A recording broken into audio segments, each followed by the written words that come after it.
Today we are discussing topic Henry's law. Henry's law जो है solution chapter का एक इम्पॉर्टेंट लॉ है। ठीक है, वो सॉल्यूशन चैप्टर बेसिकली सॉल्यूशन होता क्या है? Solution is a mixture of solute and solvent. तो आप सॉल्यूशन को किस तरीके से डिफाइन कर सकते हो? जैसे हमारे बिल्कुल देसी एग्जांपल में बोल सकते हैं कि हमने जैसे शिकंजी बनानी है, तो शिकंजी अगर हमें बनानी है तो हम पानी लेंगे, उसके अंदर शुगर डालेंगे। तो जो पानी जो होगा हम ज़्यादा अमाउंट में लेते हैं, तो पानी जो होता है ना वो सॉल्वेंट होता है, और उसके अंदर जो बेसिकली शुगर डालते हैं वो क्या होता है? सॉल्यूट होता है। ठीक है, तो उसे हम क्या बोलते हैं? सॉल्यूशन। ठीक है, अब हम बहुत सारे तरीके से सॉल्यूशन के अंदर बहुत सारे डिफरेंट डिफरेंट लॉज पढ़ते हैं, जैसे Raoult's law, Henry's law, colligative property.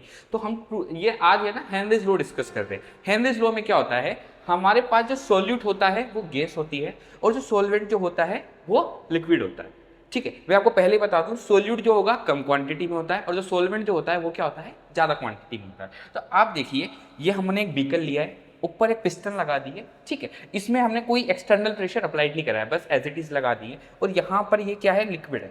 ठीक है, जब तक हमने इसके ऊपर कोई प्रेशर अप्लाई नहीं किया, तो आप देखिए गैस के बहुत कम जो मॉलिक्यूल्स हैं लिक्विड के अंदर डिसोल्व है। जो गैस के बहुत कम मॉलिक्यूल्स हैं वो क्या होते हैं? लिक्विड के अंदर डिसोल्व में। उसी तरीके से आप देखिए सेकंड वाले के अंदर मैंने पिस्टन के ऊपर एक्सटर्नल प्रेशर अप्लाइड करा, तो आप देखिए कितने सारे जो गैसेस मॉलिक्यूल हैं वो क्या हो गए? लिक्विड के अंदर डिसोल्व हो गए। ठीक है, तो हेनरी ने इसी के बेसिस पे एक लॉ दिया कि जब आप प्रेशर बढ़ाएंगे, क्या जब आप प्रेशर बढ़ाएंगे तो आपकी solubility of gas in liquid, मतलब अगर मेरे पास सॉल्वेंट लिक्विड है और सॉल्यूट अगर गैस है, तो सोल्युबिलिटी क्या होगी? बढ़ेगी। सोल्युबिलिटी अगर बढ़ती है तो उसका मोल फ्रिक्शन भी क्या होता है? बढ़ता है। तो pressure directly proportional to X, X यहां पर मोल फ्रिक्शन ऑफ गैस है। ठीक है, जैसे ही हमने प्रोपोर्शनलिटी का साइन हटाया, यहां पर एक कांस्टेंट आया के एच, इसे हम क्या बोलेंगे? Henry constant. क्या बोलेंगे हम इसे? Henry constant. इसके बारे में क्या खास बात होती है, ये हर गैस के लिए अलग अलग होता है, ये बाकी के कांस्टेंट की तरह नहीं होता। जैसे प्लैंक कांस्टेंट है, तो प्लैंक कांस्टेंट की जो वैल्यू आती है, प्लैंक कांस्टेंट की जो वैल्यू होती है आपको पता है वो हर के लिए सेम होती है, 6.6 into 10 to power -34।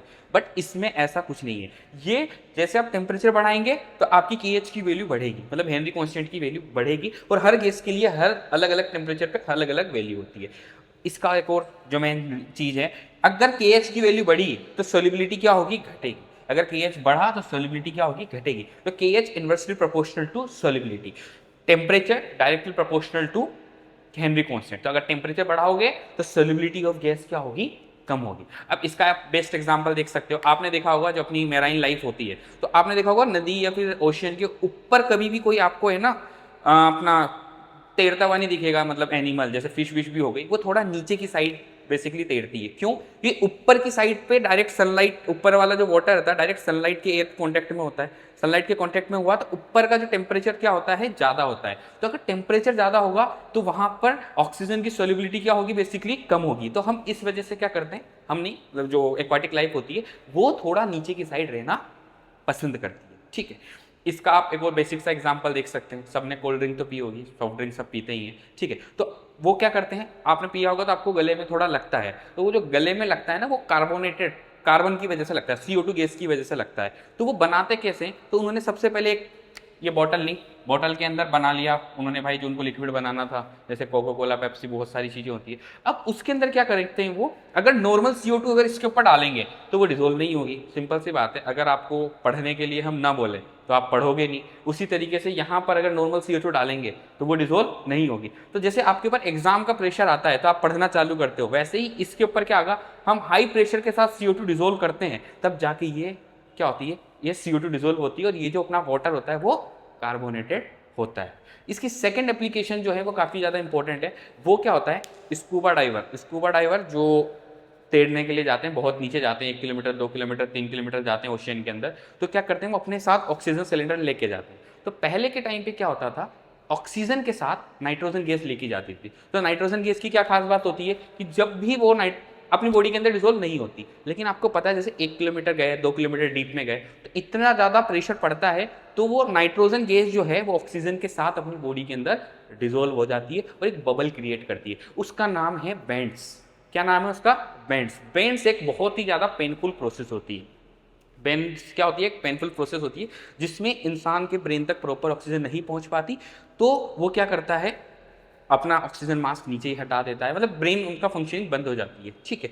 तो इस कंडीशन को हमने ओवरकम करने के लिए क्या किया है, अभी के टाइम हम ऑक्सीजन के साथ क्या ले जाते हैं, हीलियम गैस ले जाते हैं। तो आप हीलियम को कितनी भी हाई प्रेशर पे ले जाओ, वो अपनी बॉडी के अंदर डिसोल्व नहीं होगी। तो हमने बेंड्स का आउटकम कर लिया है। और जो थर्ड जो होती है, ये सबने किया होगा, लोग आप सब लोग ट्रैक पे जाते हो, बेसिकली ट्रैक पे जाते हैं, मतलब हायर एल्टीट्यूड पे जाते हैं। तो देखो, अगर हम अर्थ पे रह रहे हैं, ठीक है, नॉर्मल अगर प्लेन पे रह रहे हैं, तो हमारे ऊपर एक एटमॉस्फेरिक प्रेशर लग रहा है, ठीक है, जिससे हमारी बॉडी के अंदर क्या हो रहा है, ऑक्सीजन गैस डिजोल्व हो रही है, ठीक है, अपने ब्रेन को प्रॉपर ऑक्सीजन पहुंच पा रही है। लेकिन जब हम हायर एल्टीट्यूड पे जाते हैं, तो वहां पर क्या होता है, एटमॉस्फेरिक प्रेशर जो होता है वो क्या होता है, कम होता है। जब आपके ऊपर प्रेशर कम लगेगा तो O2 का डिजोल्वमेंट आपकी बॉडी के अंदर कम होगा, और जैसे ही O2 का डिजोल्वमेंट कम होगा तो आपका ब्रेन की फंक्शनिंग पे बहुत ज़्यादा इफेक्ट पड़ता है। तो ब्रेन की फंक्शनिंग पे इफेक्ट पड़ता है, तो इस कंडीशन को बोलते हैं हम एनॉक्सिया। क्या बोलेंगे हम इस कंडीशन को, एनॉक्सिया। तो एनॉक्सिया में क्या होता है, बहुत सारे लोगों को सांस आना बंद हो जाती है, बहुत सारे लोगों को दिखना बंद हो जाता है, ठीक है, बहुत सारे लोग के ब्लीडिंग चालू हो जाती है, कुछ वॉमिटिंग करने लग जाते हैं, ठीक है। तो इसलिए बोला जाता है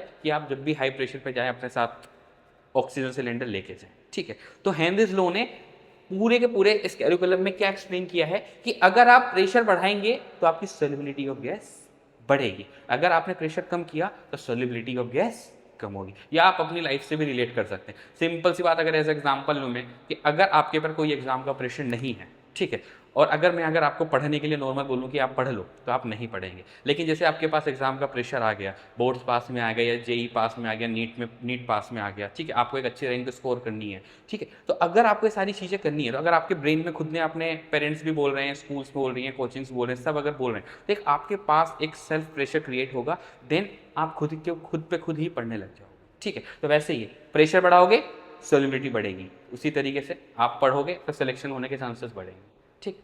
थैंक यू।